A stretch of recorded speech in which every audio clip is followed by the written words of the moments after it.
दीपिका ठक्कर जी, राधे राधे। महाराज जी आपका एकांतिक वार्तालाप सुनती हूँ और मुझे मेरे मन में काफी प्रश्नों का हल भी मिला है। महाराज जी मेरा प्रश्न ये है कि मुझे छोटी छोटी बातों पर बड़ा गुस्सा आता है। जैसे मंदिर, गुरुद्वारे आदि तीर्थ स्थानों पर जाती हूँ, वहां अगर दर्शन करते समय किसी का धक्का लग जाए या कोई मेरे से आगे निकल कर दर्शन कर ले तो मेरे मन में गुस्सा आ जाता है।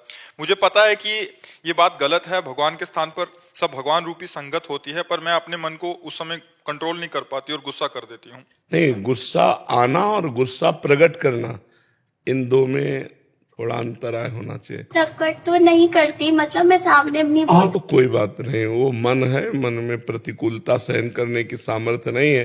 अगर नाम जप किया जाए तो प्रतिकूलता सहने की सामर्थ्य आ जाएगी।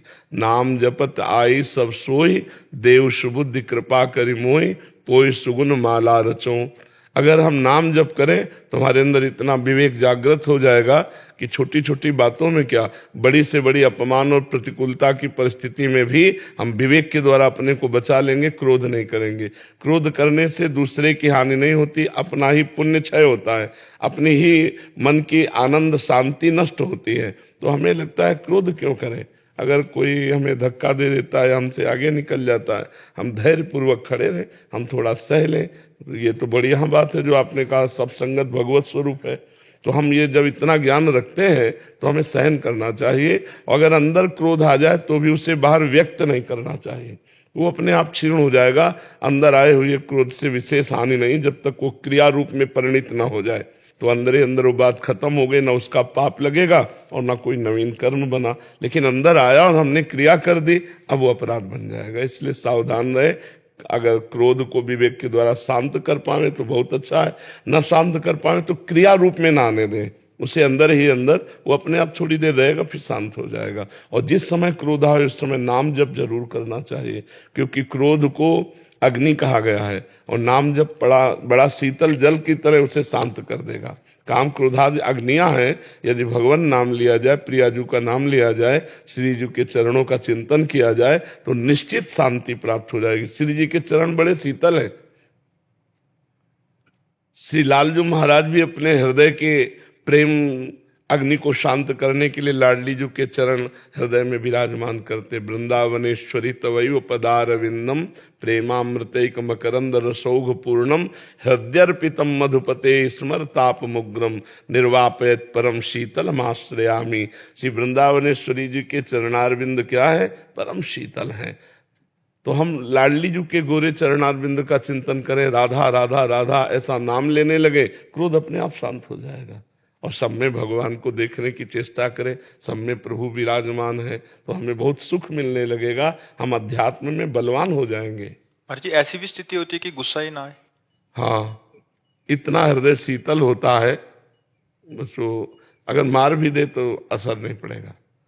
वो अपने अंदर में भागवतिक सुख में इतना डूबा है कि बाहर के प्रहार होने पर भी उसको कोई परेशानी नहीं होती। बताया नहीं, एक दिन हरगोविंद जी के पांडाल में रासलीला हो रही थी और एक कोई दिगंबर महापुरुष थे, वो रासलीला देखने सबसे पीछे खड़े थे, नंग धड़ंग से, बहुत बलवान शरीर उनका, पुष्ट एकदम, जो कि ब्रह्मचर्य और वैराग्य से।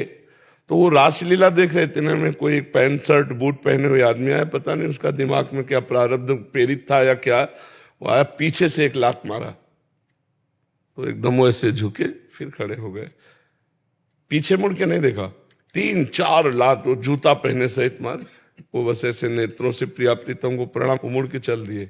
मतलब एक बार भी मुड़कर उस व्यक्ति की तरफ नहीं देखा जिसने मारा। कहना और तो बात जाने दो, एक बार भी मुड़कर नहीं देखा उसकी तरफ। कितनी अध्यात्म निष्ठा ऊंची उनकी, उन महापुरुष की थी। महाराज जी उनकी आंतरिक स्थिति किस कोटि की है महाराज जी? अब जैसे आप अपने दांत से अपनी जबान कट जाए तो क्या हम विरोध करेंगे? चुपचाप सह लेंगे।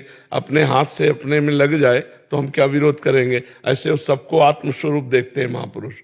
द्वैत खत्म हो चुका है, तो इसलिए इस शरीर से इसको पीड़ा पहुंची, इसका प्रारब्ध था, बस सह लिया। और साधक को काटना पड़ता है, साधक को काटना पड़ता है कि सब में भगवान है, हमारा कोई प्रारब्ध कर्म था, चुपचाप सह लो। अगर हम बोलते हैं तो नया कर्म बनता है, हमारा परमार्थ छूटता है, इसलिए वो सहन। और ऐसे ही करते करते अगर सहते सहते ये भाव दृढ़ हो, स्थिति आ जाएगी। स्थिति, और अभी जैसे साधक में स्थिति नहीं है, वो विवेक के द्वारा उसे संभालता है, लेकिन स्थित प्रज्ञ पुरुष को संभालना नहीं पड़ता, वो स्वाभाविक होता है। जैसे अपने हाथ से कुछ डंडा लग जाए, कुछ लग जाए, तो हम किसी का, अपने गिर पड़े, अपने चोट लग गई, तो हम किसको कहते हैं? मुस्कुराकर सह जाते हैं। जैसे गिर पड़े आदमी ना, तो बोले लग गया क्या, तो मुस्कुरा कहेगा नहीं, भले चोट लगी हो, क्योंकि किसी का दोष नहीं, हम ही गिरे हैं।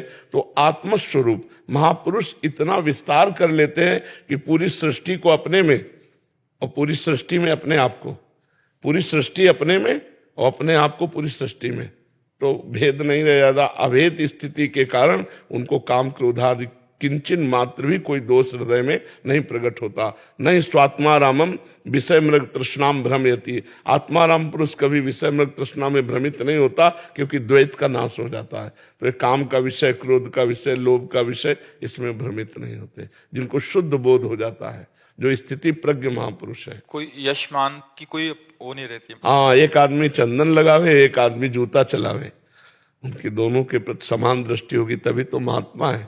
शत्रु मित्र समझान, सेवक जी महाराज कह रहे, शत्रु मित्र समझान, मान मान अपमान सम, दुख सुख लाभ न हानि, ये जो कृपा हरिवंश की। दुख सुख में, शत्रु मित्र में, लाभ हानि में, जय पराजय में जिसका समान भाव है, वो हरिवंश का कृपा पात्र है, सेवक जी महाराज कह रहे।